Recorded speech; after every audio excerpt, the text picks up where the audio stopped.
যদি তুমি আল্লাহকে স্মরণ করো, আল্লাহর হুকুমের নিচে নিজের মাথাকে সঁপে দাও, তাহলে তোমাকে জিহাদের প্রতি, আল্লাহর শত্রুদের বিরুদ্ধে জিহাদ করার জন্য, লড়াই করার জন্য কারো কোনো বয়ানের প্রয়োজন হবে না, কারো কোনো তাশকিলের প্রয়োজন হবে না।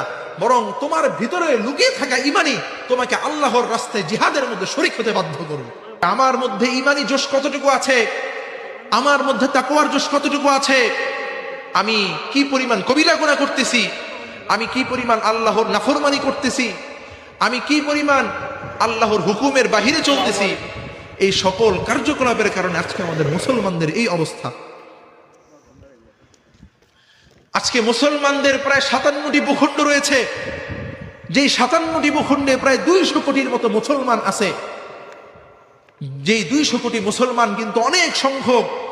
যদি এই 200 কোটি মুসলমানের মনে পরিপূর্ণ ঈমান আর তাকওয়া থাকে,